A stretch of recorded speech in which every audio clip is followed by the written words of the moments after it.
All right. Hello, everybody, and welcome to episode 6 of the Tasha Haskins Show. Yes, I would be Tasha Haskins in case you didn't know that. Thank you for bearing with me last week. I did not have a show last week for personal reasons, but here I am back with a very powerful and dynamic guest all the way from Philly. I don't know if he was where Fresh Prince is from. I'm not sure, but that's what I know about Philadelphia. Anyway, he's laughing at me in the virtual green room, and that's fine. All right. So I'm really excited to be here today. We're going to talk about some really kind of deep topics here, but also some fun stuff as well that is definitely impacting the Black community, entertainers, especially Black men. So I'm excited to have that conversation with him. I have to give a shout out to my sponsors, you guys. You already know Queen's Allure, Vanessa, shout out to you, who makes sure that my makeup and my face is like laid every single time I'm on camera. I love that. She also did my crochet boho locks and everything. That's a new look for me. You know, I'm usually on my either I'm on my I don't know, my Oprah or my white girl or whatever you want to call it. But anyway, we're doing the whole boho lock situation now. So anyway, thank you, Vanessa. Of course, I'm wearing my beautiful paparazzi emerald green set to match my lovely outfit. And that was sponsored by none other than Monique Bruner. Thank you, Monique, who is an amazing paparazzi distributor. And then lastly, of course, you guys already know my clothing sponsor over the last year or so. That's Fashion Nova Curve. You guys will see pictures later of how super cute this romper is. But for now, you get to just see this. So anyway, thank you to all my sponsors for making sure that I look decent while I'm on camera and look like I'm a big deal when really I'm in my living room right now. Just saying.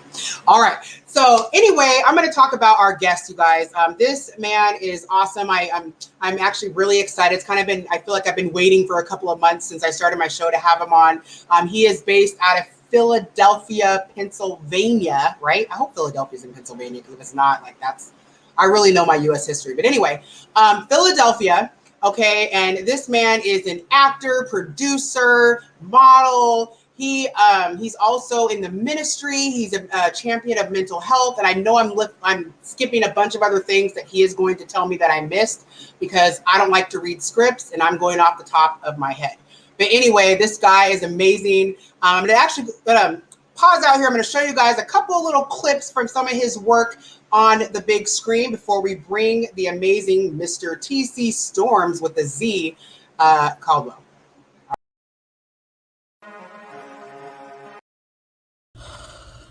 I could tell that you had some things going on, and I wanted to try to give you time. But child, it's time for you to let go. You only got two options. You either get on board or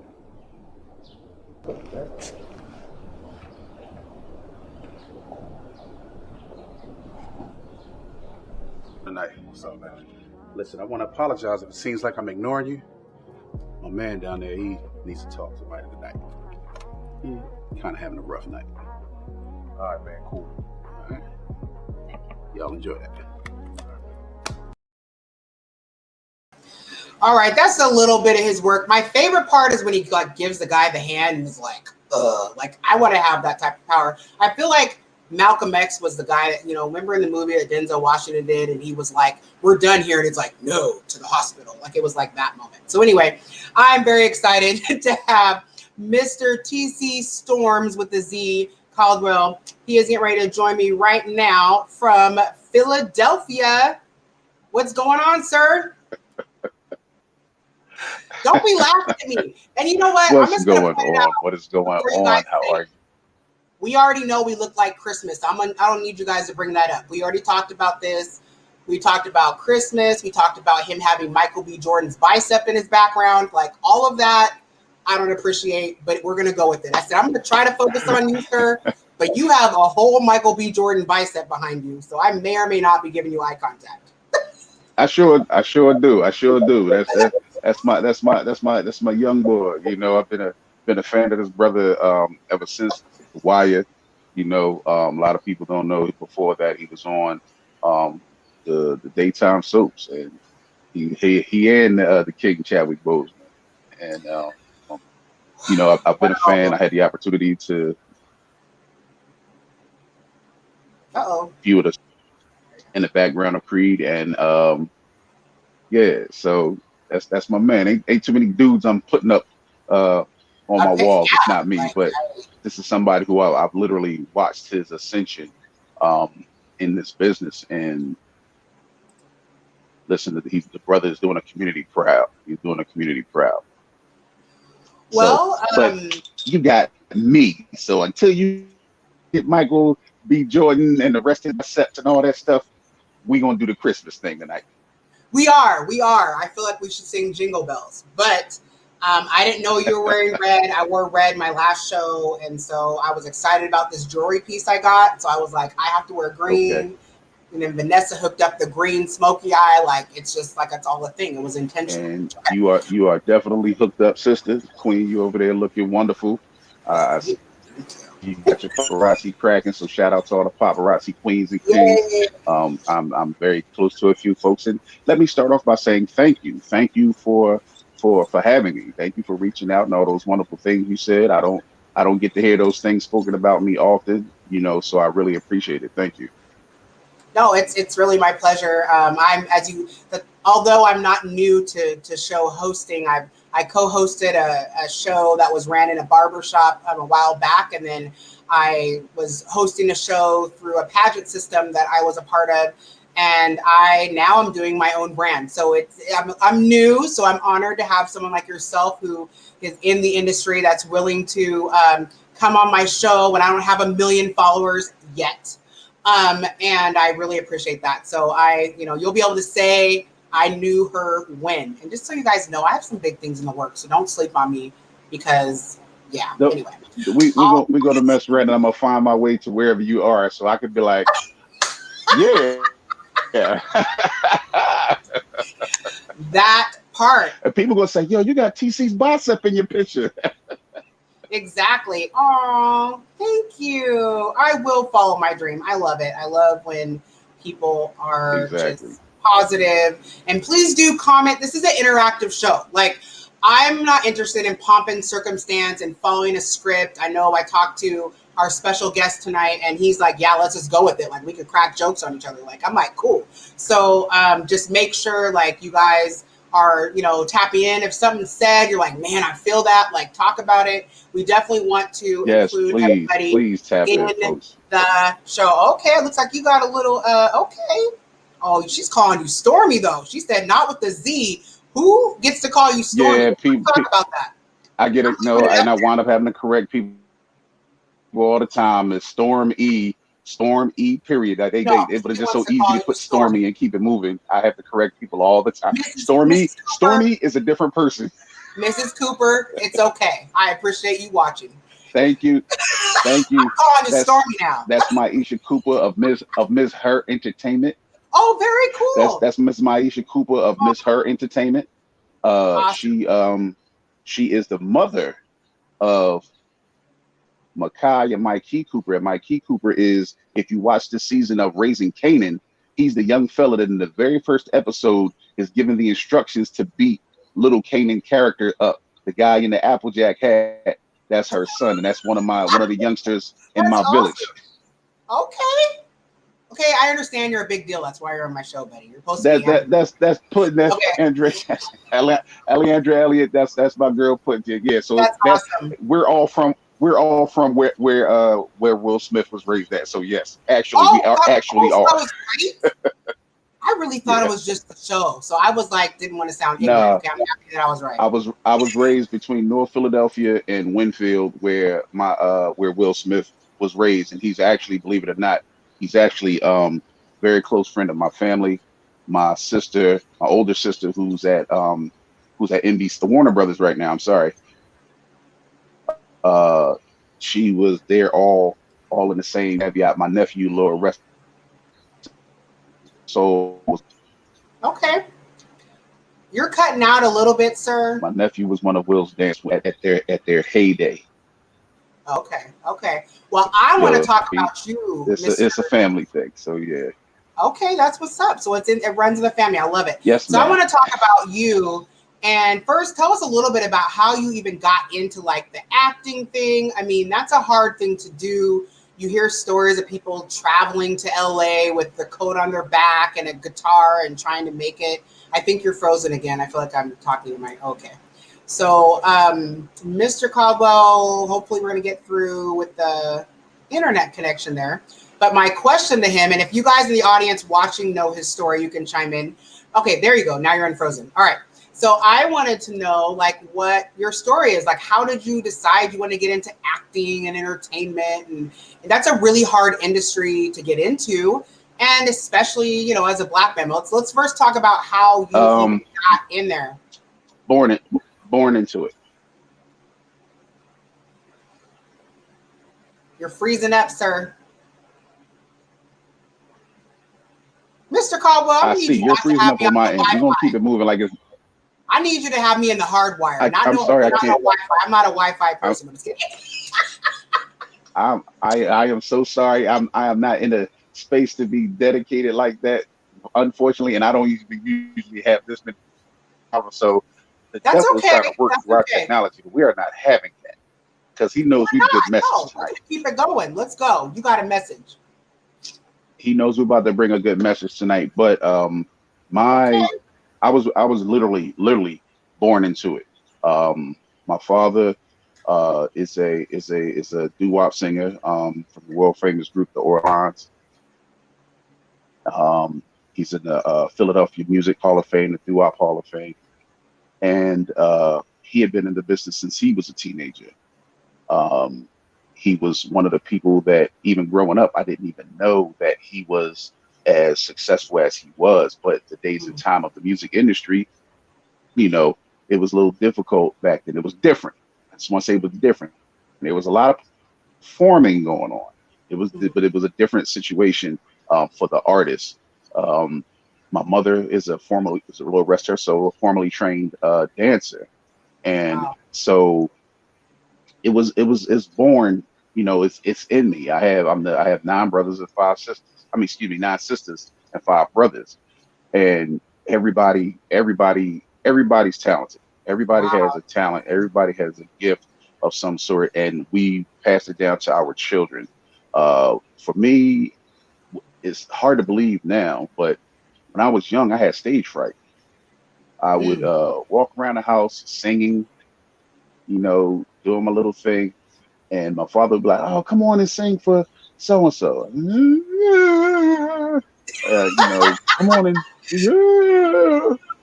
I don't know. One day, I got into one of the school plays in elementary school, and I didn't have a lead role. I wasn't, you know, the principal character, but I was the best doggone rocking tree you could have on stage. That I didn't think in my head he was a tree. No, I don't. That is so funny because I literally was like, I know that big man was a tree, even in elementary school. I've been 5'10" since I was 9, so I can only imagine. Like you were like, yeah. So, you know, yeah, I was a tree. My tree was all that. You know, you know, my tree was all that. So, so that was like through elementary school. Then when I got into middle school, I could beatbox real good. So I was always beatboxing for the guys that rapped, and you know, in school, and they would never let me get a chance to rap really. So I said, all right, well, I'm gonna stick to the singing. Well, there was this one brother I went to school with, handsome dude, good looking. Shout out. oh. While he's frozen, thank you, Alejandra. I appreciate that. I was devastated to be. Yeah, I know. I'm sorry. That was crazy. You were like this. You were like. We did a talent show. Frozen. Okay, sorry. I saw myself on my other screen. You're like. I saw myself on my other screen. I'm like, okay, give it a few Meanwhile, seconds. I'm having a conversation with all your fans. It's fine. We're gonna work through it, okay? It's cool, but that's a wonderful thing. Thank y'all. Thank everybody for tuning in. Thank y'all. So we had a talent show. I wanted to sing, but I sang better than this fella. But because he was cuter than me, he just got the reaction. He had the pretty eyes, the curly hair, and it was like, you know, but everybody knew that I sang better than him. but it was what it was. And again, a couple more plays here and there. I killed it on the plays, so I was able to do so many other things. High school came around, same thing. I'm sorry, I love your What people. I can't. What did it say? It says What he did used to make those dance routines in the he clubs say? back in the day. Hey, Ah, you were doing the doo-wop in the club. He was like, and one. we didn't get there yet. So Hmm. in high school, Oh, same he's thing. still in middle school. I'm sorry. Went to school with wow. I went to when I was in high school, I was friends with somebody that was touring with Biz Markie. So he was real cool. He always encouraged me. And me and my best friend in high school, we decided to become a rap group. At Okay. about 14, in school, and a guy just happened to be going to the University of Pennsylvania campus, my high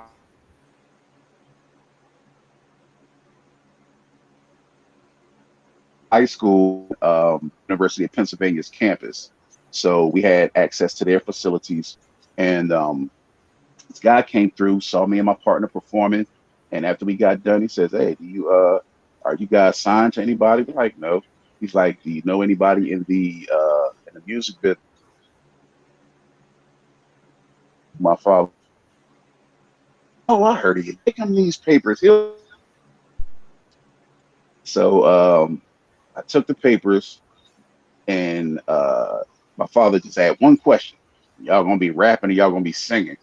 Like, we're gonna be rapping. He was like, "That's a fad. That music ain't gonna be around. That ain't real music. That they tearing up people's records and this, that, and the third." I said, That's okay, how I feel about all Jay-Z. right." So the dude's calling and coming to visit. I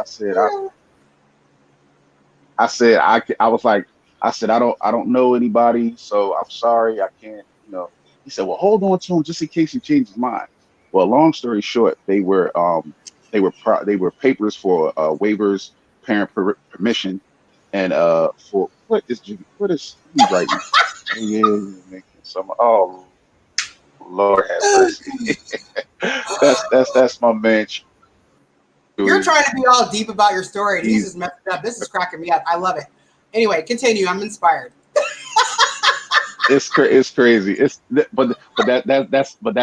my life. Listen, that's the life I live. I'm like, That's how the did life you that I break live. Other into people, So I'm gonna ask you, hold on. I'm gonna break it up a little bit. How did you like get your first audition to even, be in that industry? I'm not gonna lie, like I was asked to do an audition for like a Tyler Perry film. I could not memorize the part they wanted me to do it. I'm the worst memorizer ever. So therefore I didn't even get like I auditioned kind of, but like I didn't get like the callback because I was like trying to read it off my screen and they were able to figure out that I wasn't memorizing it.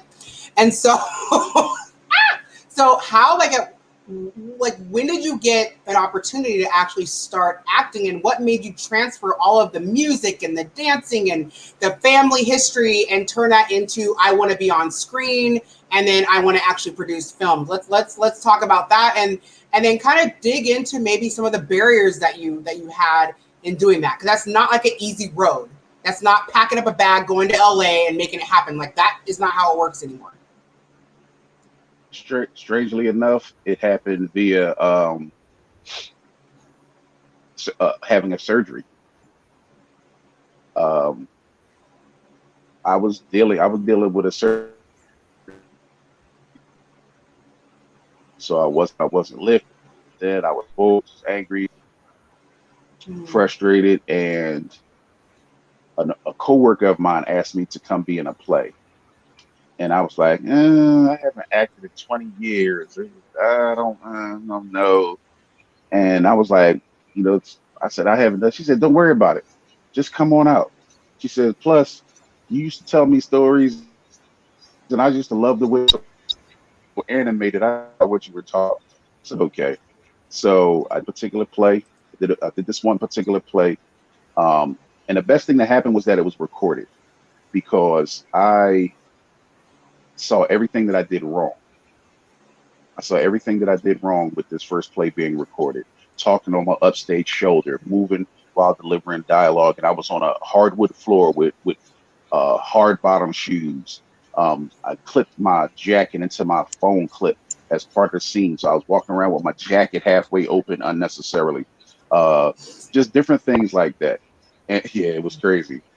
But I saw myself, and I said, I can't let this be the last image people see. Mhm. So that lady, shout out to Lynn Galloway, LAG Ministries, she sent me to a mentor of hers who was working on a film. And lo and behold, Prince was supposed to be a part of this project. And Clayton Prince was the fellow that played Denise Huxtable. Yeah, Denise's boyfriend on the Huxtables. They're like, Ed man, when they was watching the Jamaican song, he's a big deal here in Philly, and he was supposed to be a part of this film. Well, unfortunately, the play aspect and presentation fell through, so we wound up just doing the stage version. And with that, I got some more attention. And before I know it, I'm down at one of the pristine theaters in Philadelphia, one of the premier theaters, and I was doing merchandising. And the executive producer for that show was like, "Yo, do you sing?" And I was like, I dabble a little bit. Well, the person that had me there at this particular function was like, "Yo, man, if somebody asks you if you can audition, you sell yourself." And I'm looking at him like, "Yo, I got the routine down. Let me finish my presentation." I like to surprise them a little bit. But don't tell them Actually, you I can was sing kind if of you can't sing. grandfathered in. I was initially just being called by the same people. Say it again. No, I was saying, like, Say it the again. guy was like, "Can you sing?" Like, I'm happy you didn't necessarily sell that, because that could have been a challenge if you couldn't sing. I don't know. I mean, me, I guess, being like a full-figured Black woman, people are like, "Can you sing?" And I'm like, "No. God told me I don't get to sing or Right. be skinny. Like, I don't. You Those say, are two things I don't you get to say do. all thick Sorry." black women can't carry the note, bruh. No, they're like, I did a pageant years ago in LA, and they were like, Okay. are you what did they say? Oh my gosh, I can't, why did her name in my head? Lizzo? You know what I'm talking about. Whatever, the girl that she was bigger Lizzo? and then she lost a bunch of weight and then she was on America's Got Jennifer Talent. Hudson? Yes. They were like, "Are you Jennifer Hudson?" No. Like, so anyway, sorry. I, c- I can see that. I'm just glad you didn't promote the skill set you didn't have. That's all my whole point about that. Because some people just want to be famous. Yeah, I can No, sing. I no, can do that I whatever you could, want. You know what I'm saying? but I can see where they would possibly think that. I can see that. Right. So, but I'm so sorry. I know I that wound wasn't up fair. stepping out on faith. No, it's fine. But what do we say? We going unscripted. We just gonna jump in there. We gonna make it happen. Yeah, I'm just Um, saying, like, because I'm big and so black I and a just woman, stepped out on and I faith, can and sing. I like can't sing. my first Okay, my continue, sir. Sorry. within a year was this cool. Within a year of going to of being back in the business after 20 years away from it, um, I was in a movie with Rodney Perry. I was in a movie with Rodney Perry, who was making his ascension from just being being Monique's co-host.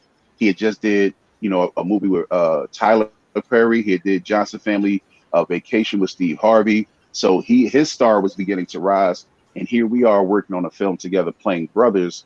And unfortunately, the project you know got shelved because of N-word situations. But that's a whole nother conversation. So so within a year of being back, I've done a series of plays. I've auditioned for the executive producer of a show going on national tour. And remember when you were saying about selling singing, one of the performers from the stage came out into the mezzanine and would sing to the somebody in from the audience in the mezzanine, or just sing in the mezzanine. So I was like, "Yo, man, did I come on stage and steal your lines?" He said, "No, sir." I said, "Did I sing any songs y'all singing?" And he said, "No, sir." I said, "Why you coming out here messing up my flow, man?" So after that show, the next show, he allowed me to sing with him in the mezzanine. That's And awesome. somebody was like, "Yo, is he in the show with you guys? Is he on this program with you?" He was like, "No, but he should be sounding like that, right?" Right, And he was right. like, "Yeah." So it was a lot of encouragement. So within a year Yeah. of returning to performing, I was just given a lot of encouragement. But again, I was in a lane where I was working with the same 2 or 3 directors, and I just stepped out on faith and went to audition with some other folks. I just stepped out and just started finding auditions and going out around Philly, and I was getting selected, you know. And the Yeah. only time I didn't get selected was when they went with an actor who I'm very, very tight with. Shout out to Rod Dion. And those were the only roles that they kind of had him in mind. So, excuse me, Mr. Stormy They knew Weathers. that they had someone with a strong presence, but this was just somebody else that at the time that yes. No, it's because there's like a delay and then you get frozen. Yes. Your last frozen picture, you're like, so I don't know what's happening, but I can hear you. I know. I was like, what? Is this a virtual, like, I don't know what's happening right now, but we need to go off camera doing all that. Okay. Anyway, so,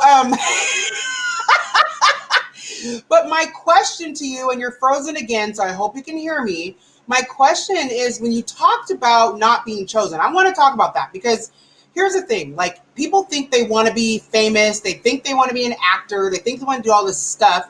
And like, people ask me all the time, like, how did you become a model? And how did you do this? But it's a world of rejection. I lost everything. Okay? Like, okay, it's a world of rejection. Are you back? Okay, I was talking that whole time, and if you didn't hear me, you were going the whole. I don't even know how I feel right now. Okay, it looks like you in stormy weathers if you can't get your internet to work. Okay, so can you hear me now? This is like frustrating. I feel like the enemy is in the way. Lord, stop. Okay, stop him. Are you with me? Okay. I'm here. I'm looking. I'm going to get this contract. Frozen over there. You said, how do I deal with the rejection? No, I wasn't done though. Can you hear me? Okay, so hear me, Mr. Stormy Weathers.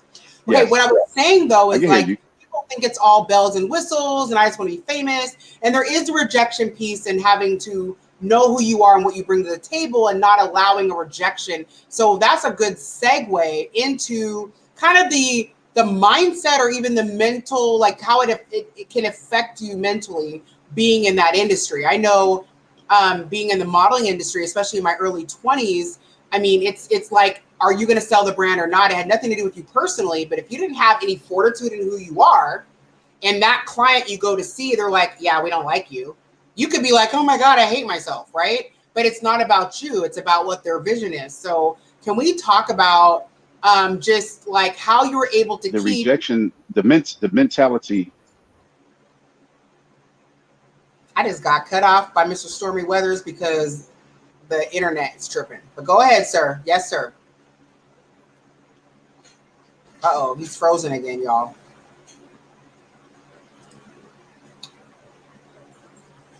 Go ahead. I can hear you. Can you hear me?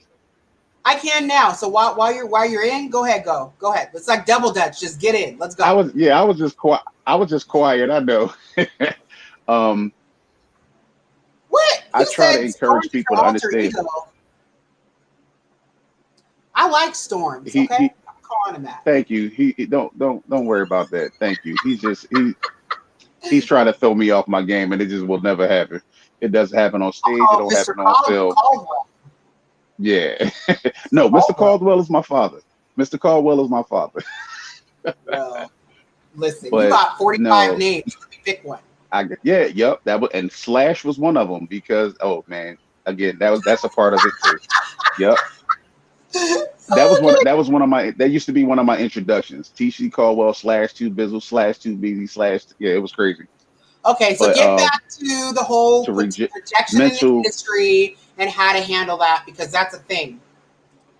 I try to encourage anybody that I mentor or coach. You'll probably hear a lot more no's than yeses in this business. Wait, have to develop. Pause. I'm going to pause you because I want you to talk about you and how you handle, because being new in the industry, right? I'm not saying, you probably didn't just skip away from auditions you didn't make. You probably had some self-reflection. There may have been some things. So let's dig deep into what you actually felt like as a man, like venturing into this industry, and you weren't the one. You didn't get chosen. You know, when I know there's Skittles and kittens down the road when you figured it out, but I mean, it's not that easy. So can we talk about that? Can we have a little bit of a transparent moment there, sir? Are you okay with that? Sure. But I Okay. think it's easy. It's easier for me because I've been on stage and performing since I was 6 years old. Okay. So being, 50 in a year, it's a different mindset for me. I would think now, I think after the hiatus, I was on such a run that when I got told no or when I wasn't selected, it was like, I said no. You're Tell me right. why. Tell me what I can do to get a yes next time. You know, so I think that was my reflective moment, is finding out why I wasn't selected, having conversation as much as you can. I say, if you ever go into an audition, this is just what I do. I greet every person at the audition panel individually and characteristically as possible when I have chances. If not, I greet them as a group if I can't greet them individually, but I thank them individually no matter what when it's over. I thank them individually, whether I'm selected or not. And it depends on the casting setting. If it's kind of a cattle call where it's kind of like you're in and out, that's one thing. Thank you for your time. Thank you for seeing me. If it's something where it's a little more intimate, then that's when you kind of ask questions. Is there anything I could do better? Can I have your card in case you have something in the future? And, so it's So just a matter of how each individual, because it's hard to give an experienced answer versus the novice answer, because even when I was younger, I was kind of sought out to go in to get a okay. yes. So But to when be I've clear, gotten to know, you're saying like everything was perfect. You never had no downtimes in the industry. It was like warm, fuzzy Skittles and kittens, because that's what I'm hearing. I'm not trying to be the devil's advocate, but no, part of me was like, look, I know just from even some A-list celebrities that I know, that being in the entertainment industry, being in front of the camera, and the challenges that happen, there's a reason why celebrities end their lives, because things are challenging. So if you're saying, hey, like everything was perfect for me, it's been like ice skating, that's amazing. Like that's a testimony, and I'm okay right. with that. But I have this feeling that it wasn't always a perfect journey, and I really want you to speak to that. Why I'm saying that to you, Storms, is that there are men like yourself who are whether they're men of God or they're head of their household or whatever, and they're like out in whatever industry they're in, and it's not always roses, Skittles, and kittens. And then you And it's have not. the way life is. Then you have all of the narratives about black men. You have all these things. You're like, well, I just try to reflect on myself and get their card. No, like I want you to kind of get real. I'm going to dig deep with you. This is Listen, what I do. You know what I'm saying? And I that's get. going to really help a lot of people. Listen, I love you though. I love you. No, no, I love you too. Listen, I'm going. Okay, I'm going to. Listen, I'm going to New York let's go and there. been. I've gone to New York and been accepted and rejected. When I was in the music business, I was back and forth in New York. I was actually living in New York for a while and was doing dual residency in New York and Philadelphia. Um, I've been there. I've sat in the room and had to just sit against the wall because as good as I could rap, it wasn't my turn. And but what that did for me is it made me soak up everything else, because by the time I was in the studio with the ones that we know now that are famous, when they weren't so famous, but they had the business down. And see, that was the one thing that I learned about the music. I learned the music business There when you my go. father said no. That rejection from my father saying no, I won't manage you, probably crushed me more than any rejection that I've Hmm. got from an audition for not getting a certain part, going to New York, and people like, Can oh, I you wasted my time talk? coming. Do you feel comfortable talking about that? Why I say that is that generationally, especially in the black community, I'm talking about it because I'm black. Not saying that it didn't happen to white people, but I'm black. It's Hmm. my show. I can bring it up if I want to. But like talking about even the rejection or disappointment of a parent and how that can impact you following your dreams. Can you talk about that? Because I unfortunately know how that feels to be like told, hey, you didn't go the perfect pathway to success. You didn't get your 4-year degree. You didn't do this. You didn't wait till you're married to have kids. So you're a failure. Like I've had that narrative in my life from people I valued. So Can you share about how that impacted you and how you were able to kind of rise above that? Like, you know, I don't want to, if it's not cool, don't talk No, about no, it. But I think that's something that it's fine. We're here. a lot of This is men how and a lot of people Tasha. deal with. This this is Tasha Haskins live. We about to get busy. We I mean, I that like I say I'm said, that digging deep reject. in all my promos, so we got to dig deep. No, that's fine. But it's funny because again, I'm from the field of digging deep. You know, I've spent many years of my life digging deep with people that were like me when I got that rejection at 14. So it's easy. I have easier coping mechanisms and what have you because I'm not a one-trick pony. As you see from That's my good. profile, as you see from my resume, I'm in a plethora Yeah. of places and disciplines in the entertainment business, and not only as a performer, but also on the business side as well. But as far as the rejection from my father, that was just a business rejection of no, I'm not going to manage you because I don't believe in the thing that you're doing. I believe in you Mm, because okay. if you're a singer, you're going to sing, then I'm going to run you through this business. I'm going to make you successful and blah, blah, Yeah, blah. But that was also the beginning of learning how to make my own choices because I that's did good. something that my father didn't want me to do at that time, or he didn't believe Yeah. in that. So And you know that. the caveat for me was go learn it. So what I Yeah. did at 14 was started going to that same University of Pennsylvania campus, that library, and it was this big book that said 1,001 ways to make it in the music business. And I took notes because the book was about big as me. So I took notes and got information, learned about the publishing, which I Yeah. found out publishing is the most important aspect of the music business if you have a works. I learned the publishing percentages. Then I learned the difference between publishing and copyright. Then I learned the difference between, having your stuff on a television score versus a movie score. How much of a sample is free before you have to pay somebody and get clearances. So I learned all these things prior to graduating high school. So the Wow. rejection that I received pushed me It's to like it learn how pushed to you learn. to learn. You know, can I talk? I just want to share with you how powerful that is because I think so many people, whether regardless red, yellow, black, or white, male or female, or whatever they are, they identify themselves as, they take rejection as like, oh, and I love that you took that as a catalyst to be like, fine, I'm going to learn this. If you're not going to help me, I'll figure it out. And I was a little bit similar in, when it was kind of like, oh, okay, like I'm not going the traditional pathway to success you think I need to be doing.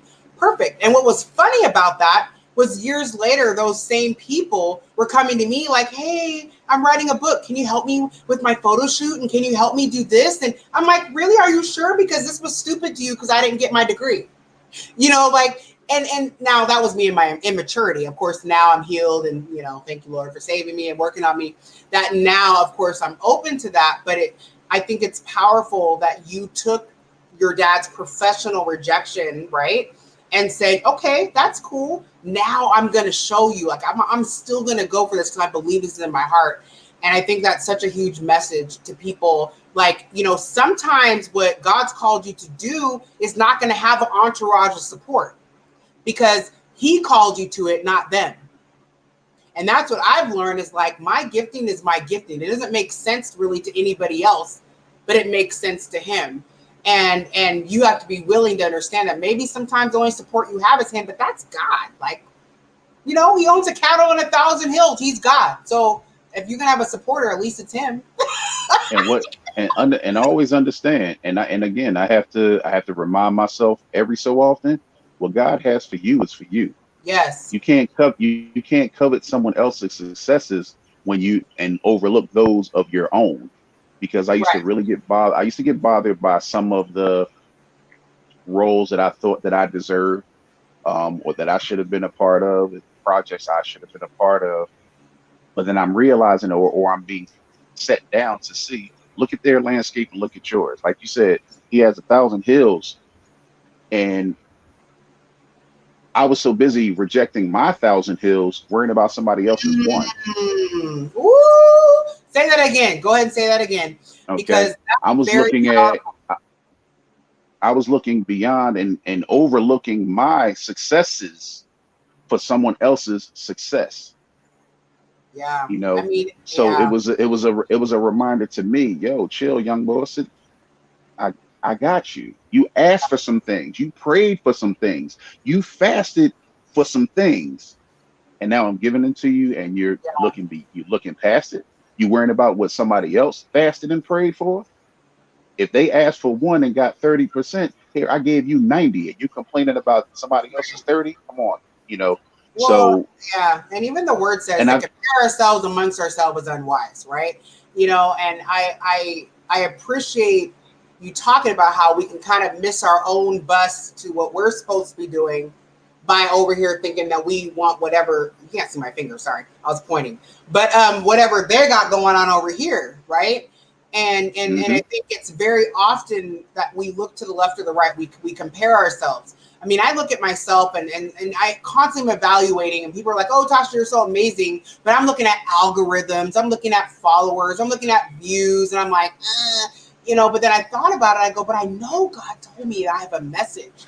I know that God. I'm about to be real black right now. Bye, son. Have a great day at work. Yep, I said that. Okay, so anyway, my son works nights. But anyway, okay. I Be totally did careful, that. son. Yeah, he'll be all Be right. careful, son. He's a young man. He's a strong young man. But I mean, you know, and I sat there and I'm sitting here going like, what am I doing though?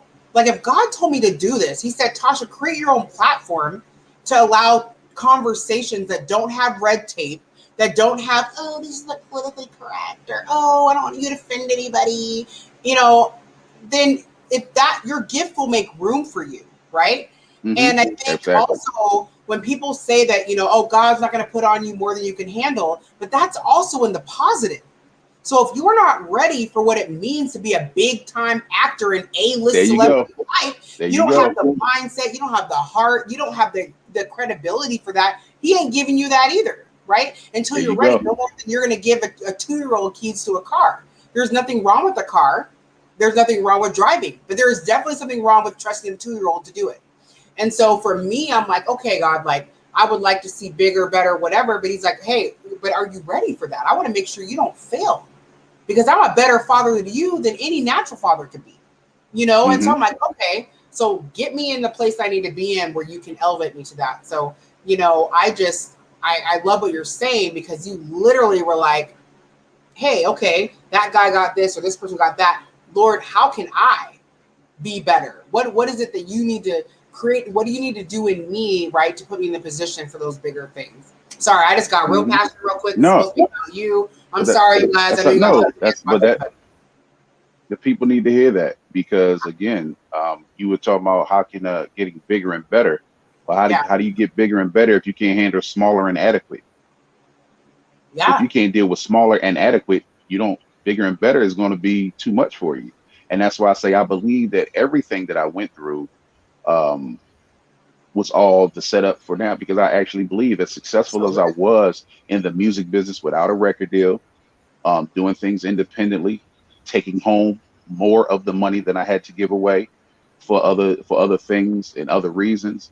I'm more successful now in the business than I was then. It comes with experience, it comes with wisdom, it comes with knowledge. And that's the difference when they say, you know, when you're a child, you only know what a child knows, but when you become an adult, you know, just a The way wee bit those more chops, because yeah, you've been through yeah, more. So I and again, even in that, I didn't realize my father was the iron sharpening me to be yeah. ready to handle what I was asking for. He said, hey, this is not my thing, but if this is going to be your thing, let me see how much you want it.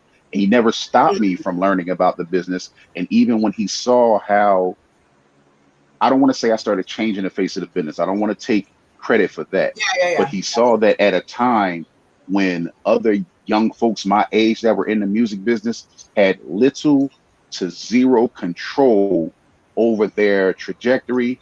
Here I was talking to record labels on my own. Here I was with a management team that actually worked for my advantage. Here I was performing more than my people, my friends, my partners that had record deals. But here I am performing and making more money than my friends that were signed to labels. That to this day, if they make a record, they owe 98.9 cents on a dollar because of a contract that they signed in our 20s that they couldn't honor. And because of the way that the contracts were structured, because I knew how to read the contracts for myself, All I had to do was have it followed up by my That's so good. father, then our lawyer, to see what made sense or what didn't.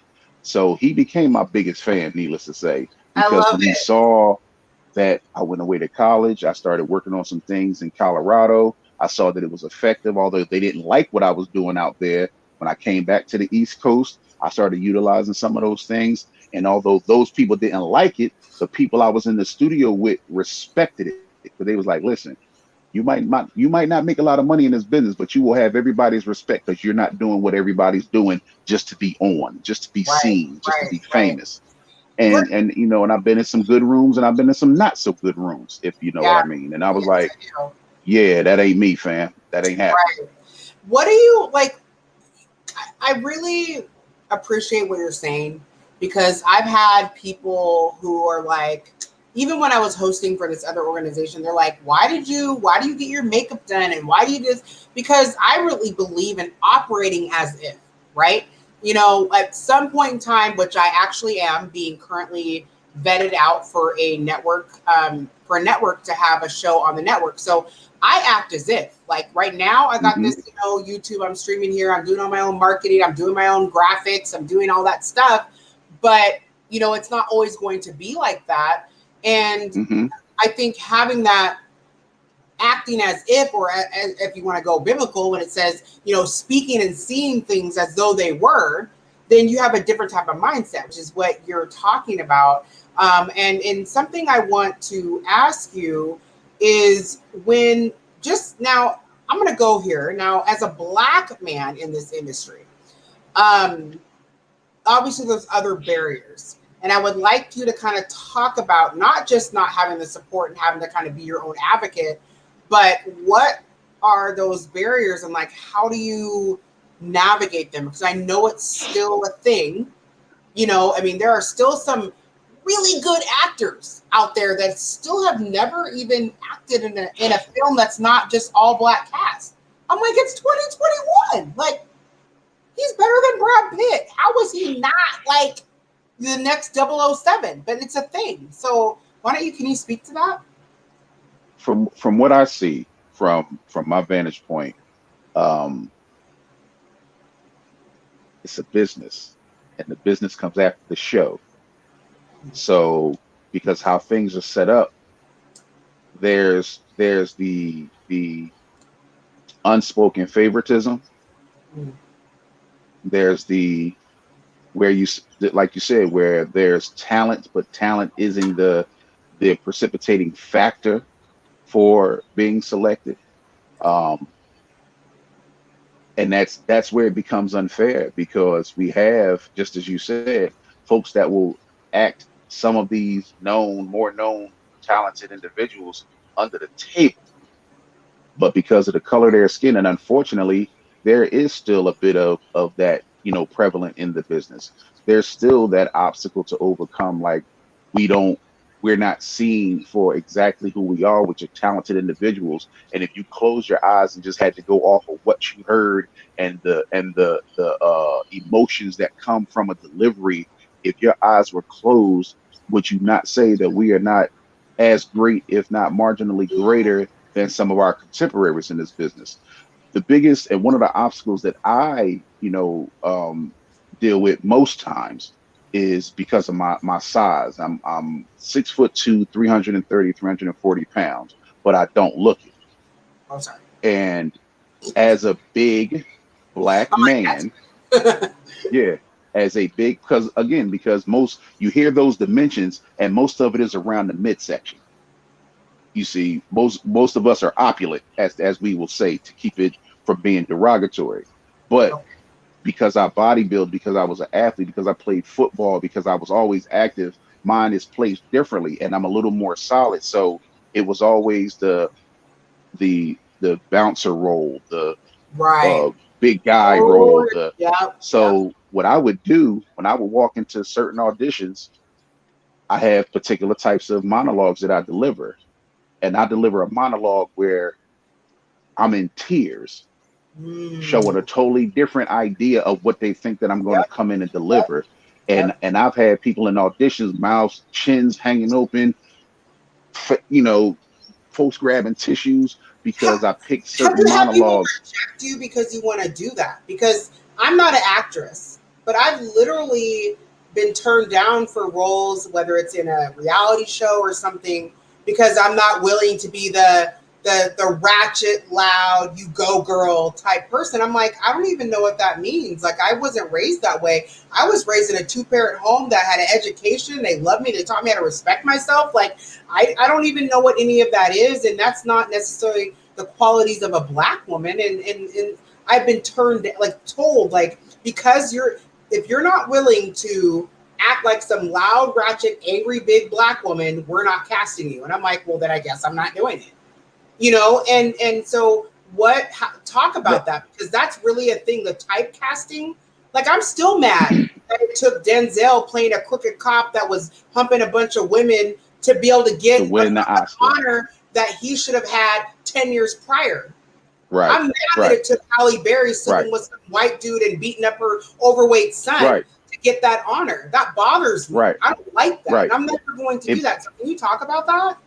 I must say, it bothered our entire community. I know most of the people that I was around were significantly bothered. I'm a Denzel fan. As you see by my hashtags, I'm a bigger fan of a nut. I'm a nut. And that was my thing. That wasn't even his most powerful role, but because he was known for the John Q's, the Glories. He was known for the being a crooked cop womanizer. The Philadelphia. He was known for Philadelphia. They signified that they were all similar roles.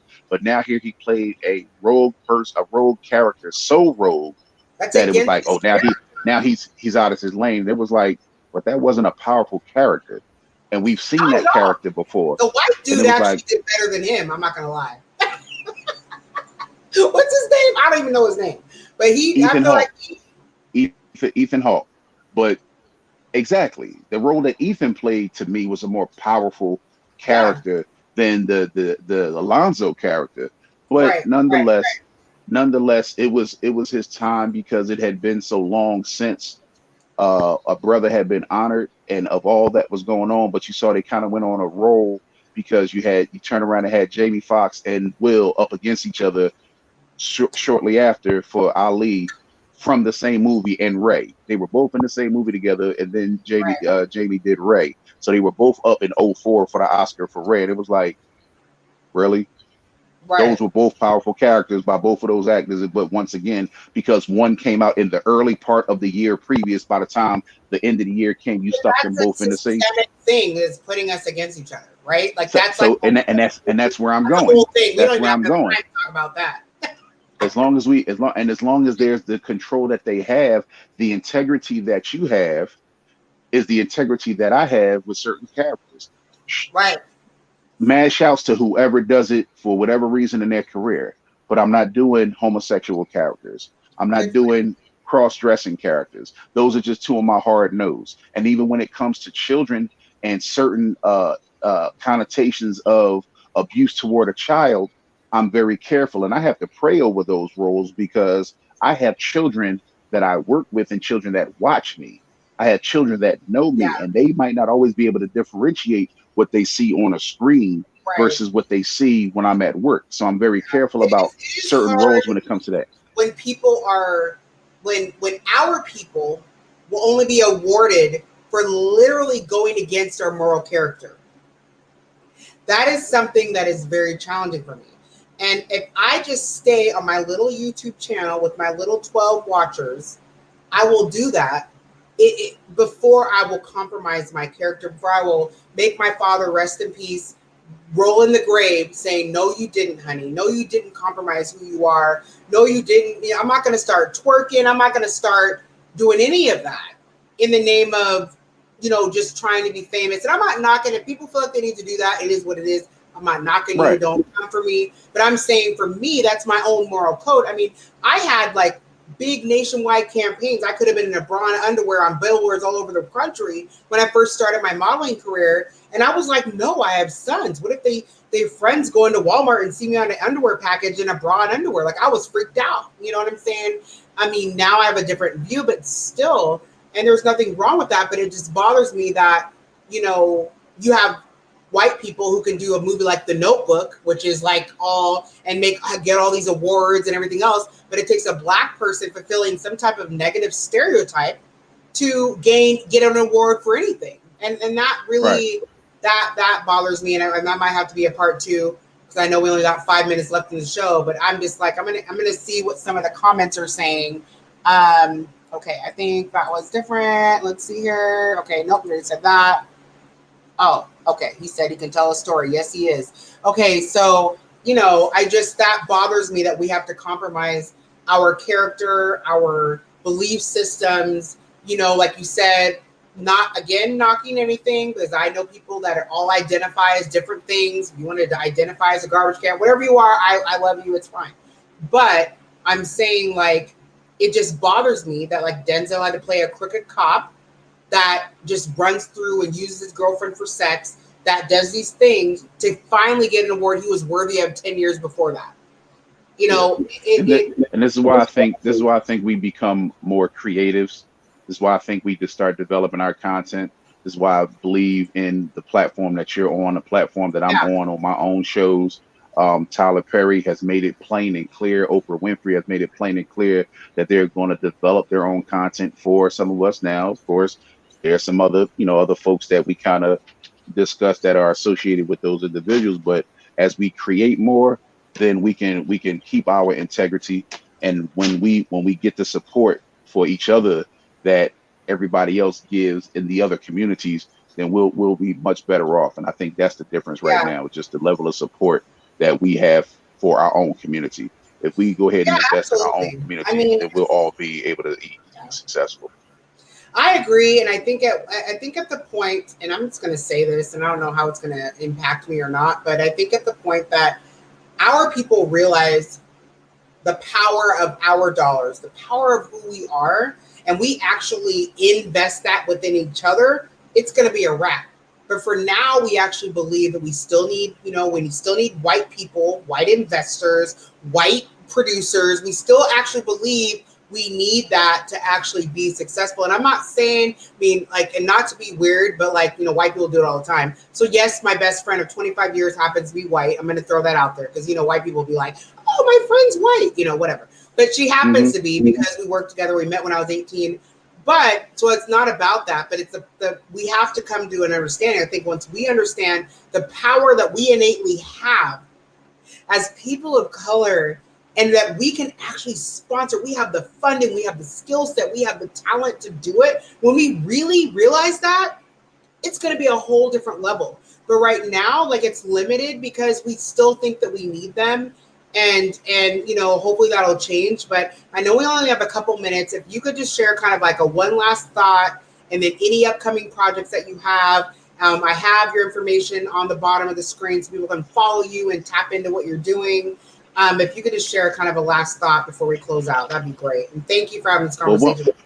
No, not a problem. One thing I always want to say is I think we just need to always be mindful of, our success breeds success.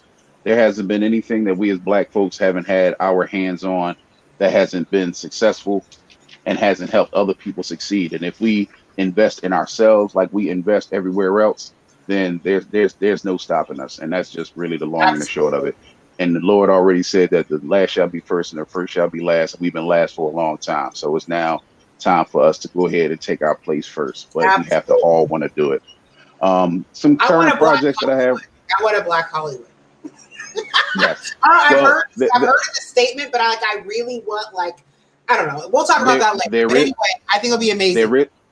There is one, but it's still under construction. So that's why I shout out the projects that I'm a part of right now. Philadelphia, the Philadelphia series, the Intertwined series, Red Light film, which I just finished wrapping on a Red Light film, which focused to sex trafficking in a totally different light. Eyes of Deception, Providence. Those are films that I just finished wrapping on a while ago. The Shoe Shine Box was a historical play of a family heirloom, Behind the Mask, which is dealing with post-traumatic stress disorder. Inside the Music, which is my internet talk show. Single on a Saturday night. Hold on, sir, because I start on time and I end on time.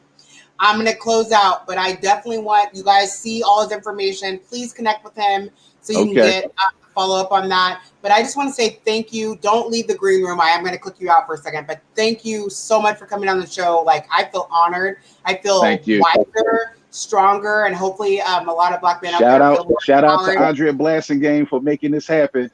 Hey, oh yeah, oh my God, I love her. Okay, that's right. She totally did that. Yes, ma'am. Yes. So don't leave the green room, okay? All right, you guys. So thank you so much for watching the Tasha Haskins show today. Now, I did promise a friend of mine, he also has a show that's on like relationships and everything, but it's like from a guy's point of view, you guys. So I want you guys to tap in and watch that tonight. It's going to be on Shop Culture. I'm going to kind of let you guys.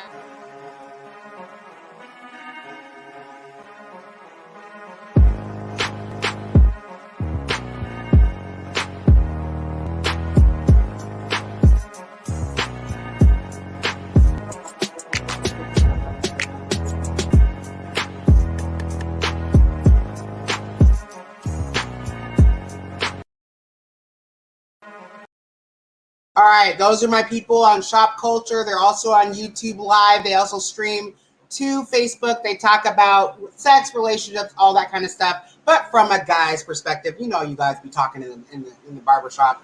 But anyway, they have good stuff. They'll be on in about 30 minutes. Again, I just want to say thank you guys so much for joining me tonight.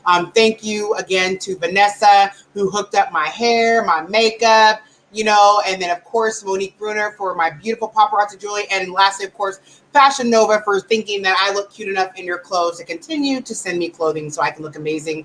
I will see you guys next Tuesday, same time, same location. We're about to have a dope conversation next week. It's going to be with two powerful, beautiful women from all demographics, but these women, we're going to be talking about damsels, not in distress, but in success, and why strong women do need a man. Okay, you guys better tap in for that next week. But thank you so much for joining in, and we will see you guys next Tuesday. Take care.